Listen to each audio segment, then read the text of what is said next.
20% 세금도 아까운 거야. 그냥 100억짜리를 또 얘한테 공짜로 줘버리면은 자산수중이익이 돼가지고 100억에 대해서 법인세를 또 다 내는 거니까 그것도 내기 싫은 거야. 처분을 안 하는 거네. 지배를 목적으로 하는 거니까 언젠가는 처분할 거니까 문제 없어라고 해서 그냥 원칙만 있었는데 처분을 안 할 거야. 언제 처분할지 모르는 거야. 원래는 이 예외가 없었어요. 저가로 매입했을 때는 그냥 원칙만 존재했어요. 저가로 매입한 금액을 자산의 취득가액으로 한다. 끝. 그 원칙만 있었단 말이죠.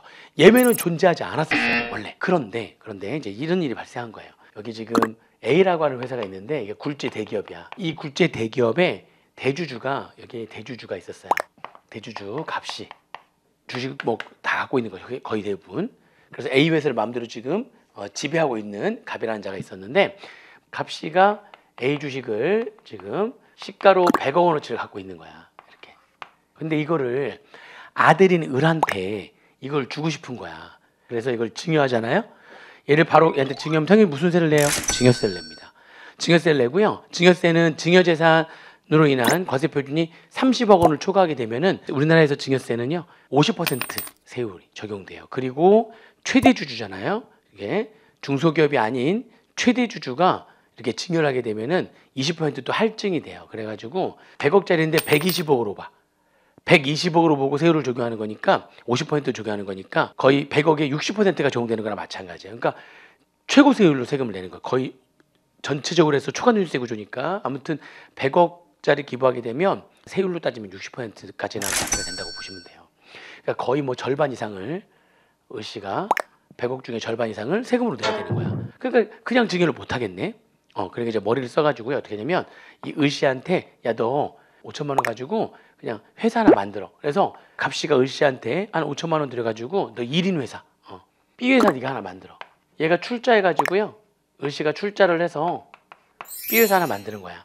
그리고 어떻게 하느냐? 이 갑씨가 100억의 주식 A 회사 주식을 B 회사한테 증여해버리는 거지. 그럼 얘한테 증여하는 게 아니니까 법인한테 다 증여를 해버리는 거예요. 그러면 B 회사는 이거를 공짜로 취득하잖아요. 그럼 또 어떻게 되느냐? B 회사 입장에서는 세법상 A 주식이 취득, 그럼 시가로 한단 말이에요. 증여를 받으면은 시가, 그럼 시가 100억이 취득하게 되는 거니까 돈이 안 나갔으니까 이제 자산수중이익이라고 해가지고 공짜로 취득하잖아요. 그럼 시가를 취득가액으로 해가지고 또 자산수중이익이 또 다 입금이 되는 거예요. 자산수중이익 입금이잖아, 입금. 물론 증여세 때보다 이렇게 되면은 이제 이게 법인이 벌어들인 입금 소득이 되는 거니까 법인세는 최고세율이 25%밖에 안 되잖아요. 그것도 소득이 안 컸을 때만 거의 대부분 20%고.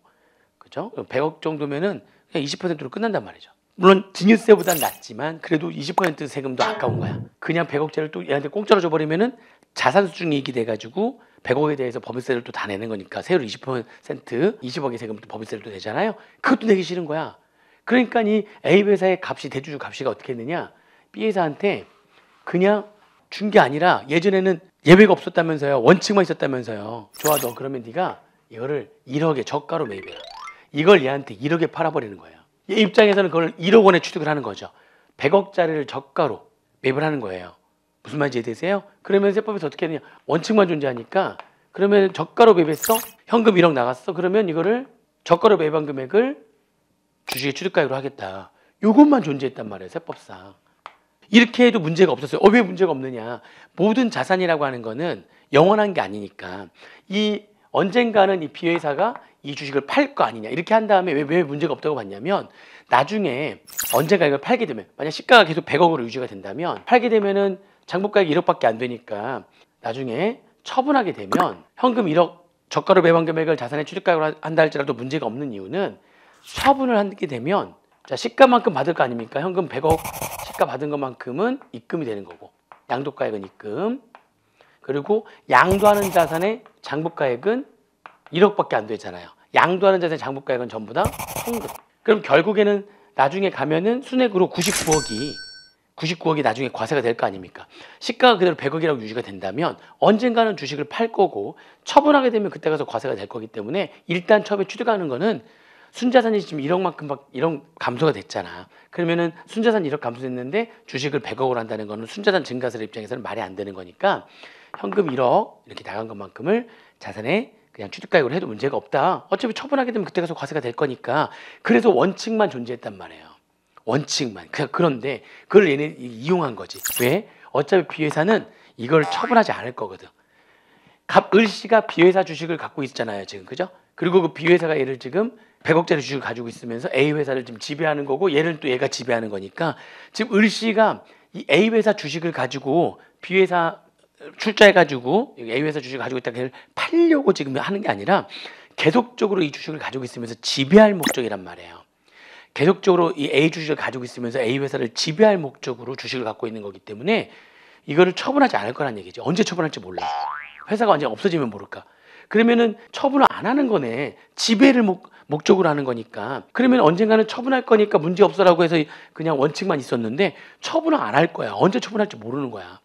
죽을 때까지 갖고 있는 거고 A 회사가 망할 때까지 갖고 있을 거야. A 회사를 지배할 목적이니까. 그러면 원칙만 계속 이렇게 가지고 있다면 나중에 언제 처분할지 모르니까 과세가 되는 시점을 특정할 수가 없는 거예요.